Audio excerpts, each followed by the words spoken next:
ายมุสลิมนำเข้าสู่ถกถามกับแม็กกลับเข้ามาพูดคุยและก็วิเคราะห์กันเกี่ยวกับประเด็นน่าสนใจในวันที่18มิถุนายนหลังจากที่ได้ให้ไปประมาณ3วันเนาะสวัสดีแม็กนั้นได้มีอาการไข้จึงได้พักผ่อนไป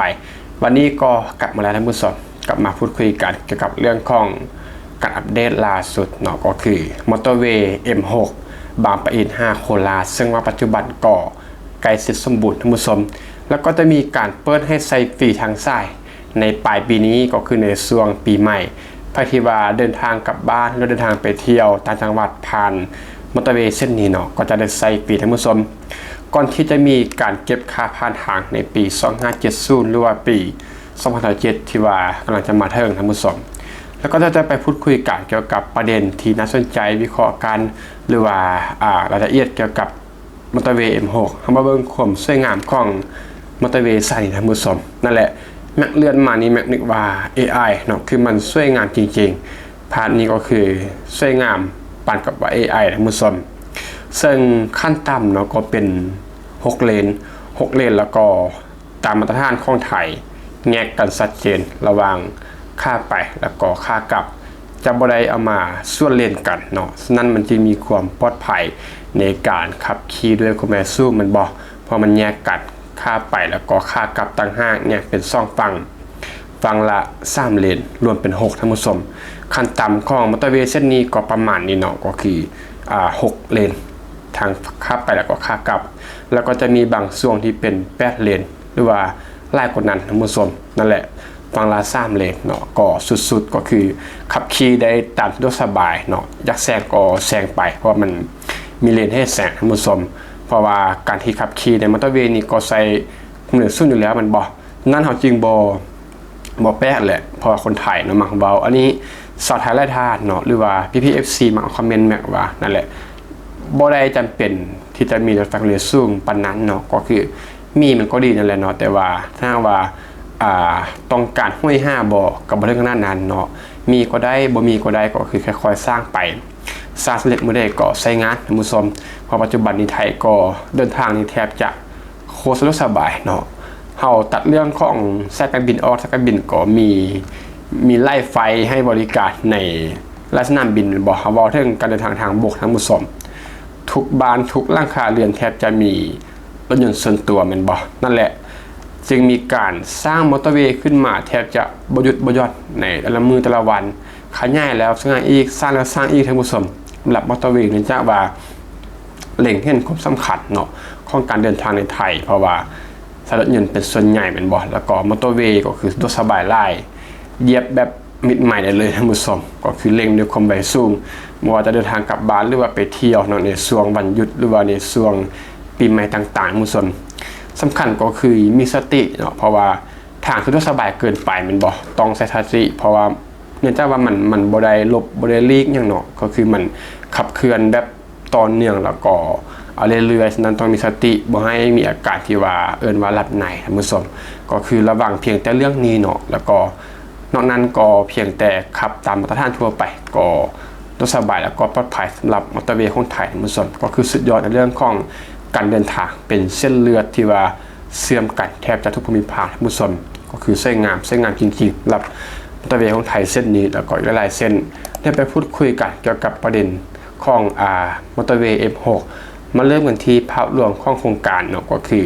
มอเตอร์เวย์นี้ก็คือหมายเลข M6 บางปะอิน5นครราชสีมาท่านผู้ชมระยะทางรวมประมาณ196กิโลเมตรเชื่อมกรุงเทพแล้วก็ภาคตะวันออกเชียงเหนือโดยตรงท่านผู้ชมโดยได้เริ่มต้นที่อำเภอบางปะอินเนาะจังหวัดพระนครศรีอยุธยาผ่านจังหวัดสระบุรีสิ้นสุดที่ไปทางเมืองนครราชสีมาท่านผู้ชมความคืบหน้าล่าสุดก็คืองานก่อสร้างหลักนั้นเกือบจะเสร็จสมบูรณ์โดยก่อสร้างแล้วเสร็จ38ตอนจากทั้งหมดก็คือ40ตอนเหลืออีก2ตอนสุดท้ายได้แก่ตอนที่4ได้มีกำหนดแล้วเสร็จในเดือนสิงหาปีนี้ท่านผู้ชมแล้วก็อีกตอนนึงก็คือตอนที่21หรือว่า21เนาะกำหนดแล้วเสร็จภายในปี2569หรือภายในปีนี้ก็คือภายในปลายปีนี้แหละจะเสร็จสมบูรณ์ 100% แล้วก็จะเปิดให้ใส่ฟรีตลอดทางซ้ายนะสำหรับในช่วงปีใหม่ท่านผู้ชม ทำหน้าที่สำคัญเลยก็คือเริ่มต้นที่ปี2566เนาะเริ่มมีการให้ประชาชนนั้นใช้งานบางส่วนสำหรับF6 ไส้นี้แล้วก็ในปลายปี2569หรือว่าปลายปีนี้เป้าหมายเปิดทดลองวิ่งฟรีตลอดสายรองรับการเดินทางในช่วงเทศกาลปีใหม่เพราะว่าจะมีคนออกมาใช้รถถนนกันยางมหาศาลบ่ว่าจะเป็นการกลับบ้านหรือว่าไปเที่ยวต่างจังหวัดทั้งหมดและก็ในปี2570หรือว่าปีหน้าจะเปิดบริการแบบเต็มรูปแบบแล้วก็จะมีการเก็บค่าผ่านทางแบบปกติเนาะประเด็นที่น่าสนใจในการวิเคราะห์เลยก็คือ 1. เรื่องของจุดเปลี่ยนในการเดินทางสู่ภาคอีสานท่านผู้ชม M6 นี้ถือว่าเป็นมอเตอร์เวย์สายแรกที่ว่าเชื่อมจากกรุงเทพเข้าสู่ภาคอีสานโดยตรงเนาะเชื่อมเข้าโดยตรงท่านผู้ชมผลที่จะเกิดขึ้นเลยก็คือลดการเพิ่งพาถนนมิตรภาพลดปัญหารถติดบริเวณสระบุรีและก็ปากซ่องเพิ่มความเร็วเฉลี่ยในการเดินทาง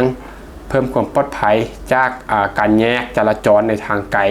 ออกจากการจราจรท้องถิ่นนะผู้ชมซึ่งก็ได้ว่า M6 นี้จะกลายเป็นเส้นเลือดใหญ่ไส้ใหม่เนาะของการเดินทางสู่ภาคอีสานนะผู้ชมซ่องเลยก็คือถนนมิตรภาพจะเปลี่ยนบทบาทใหม่ที่ผ่านมานั้นถนนมิตรภาพเป็นเส้นทางหลักกับทางเมืดเนาะของการเดินทางจากกรุงเทพไปภาคอีสานเมื่อM6 มีการเปิดเต็มรูปแบบรถบรรทุกระยะไกลจำนวนหลายก็จะย้ายไปขึ้นที่มอเตอร์เวย์เนาะแล้วก็รถท่องเที่ยวหรือว่ารถส่วนบุคคลจะใช้ M6 หลายขึ้นซึ่งข้อนี้ก็แน่นอนปริมาณการจราจรบนถนนมิตรภาพนั้นก็จะลดลงไปตามๆกันในถนนมิตรภาพนั้นเปลี่ยนบทบาทเป็นเส้นทางรองและก็เส้นทางท้องถิ่นหลายขึ้นแทนที่จะเป็นเส้นทางหลักแบบที่ผ่านมาท่านผู้ชม3เลยก็คือปากซองจะได้รับผลดีหลายที่สุดท่านผู้ชมพื้นที่ที่ว่าได้รับอานิสงส์โดยตรงเลยก็คือปากซองเข้าใหญ่ซีคิ้วสูงเนินแล้วก็นครราชสีมาเนาะเนื่องจากว่าการเดินทางจากกรุงเทพนั้นจะลดเร็วยิ่งขึ้นมันบอก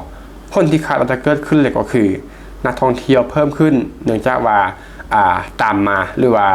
ลังมาด้วยมอเตอร์เวย์6สายนี้ธุรกิจโรงแรมแล้วก็รีสอร์ทจะขยายตัวราคาที่ดินบริเวณจุดขึ้นลงมอเตอร์เวย์มีแนวโน้มที่จะปรับตัวสูงขึ้นหน่อยก็เป็นเรื่องของอสังหาริมทรัพย์เป็นบ่และซีก็คือโคราชนั้นจะกลายเป็นศูนย์กลางโลจิสติกส์หลายขึ้นนครราชสีมาจะเป็นประตูสู่อีสานเนาะเมื่อเชื่อม M6 แบบเต็มรูปแบบจะช่วยให้ขนส่งสินค้าจากกรุงเทพนั้นสู่ภาคอีสานได้รวดเร็วยิ่งขึ้นลดต้นทุนของเชื้อเพลิงเพิ่มประสิทธิภาพของการกระจายสินค้าแล้วก็ดึงดูดการลงทุนด้านคลังสินค้าและก็ศูนย์กระจายสินค้ามีโอกาสที่จะเห็นการเติบโตของนิคมโลจิสติกส์และก็คลังสินค้าขนาดใหญ่ตามแนวเส้นทางเพิ่มขึ้นท่านผู้ชมสุดท้ายข้อที่5เลยก็คือปีใหม่2569หรือว่าไทยพีที่ว่าจะมาถึงนี้เนาะจะเป็นบททดสอบครั้งสำคัญซึ่งการเปิดวิ่งฟรีตลอดสายในช่วงเทศกาลปีใหม่ถือว่าเป็นการทดสอบที่จริงจังก่อนที่จะมีการเปิดใช้งานในเชิงพาณิชย์ท่านผู้ชมแน่นอนนะว่าคนจะไปใช้บริการเป็นจำนวนหลายแม่นบ่เนื่องจากว่ามีการเปิดให้ใช้ฟรีแล้วก็ทุกคนนั้นก็เลือก M6 เพื่อมันสะดวกสบายแม่นบ่แล้วก็ปลอดภัยแล้วก็รวดเร็วในการเดินทางแล้วก็มีความปลอดภัยเนาะฉะนั้นคนจะไปใช้บริการหลายอย่างแน่นอนก็ถือว่าเป็นใช้โอกาสนี่แหละเป็นบททดสอบท่านผู้ชมที่กรมทางหลวงจะได้ประเมินเลยก็คือปริมาณของรถจริงปริมาณของรถที่ว่าจะมาใช้มอเตอร์เวย์ M6 จริงๆท่านผู้ชมความปลอดภัยเนาะที่ว่าได้สร้างขึ้นมาระบบจราจรระบบด้านเก็บเงินในอนาคตแล้วก็การบริหารเหตุฉุกเฉินท่านผู้ชม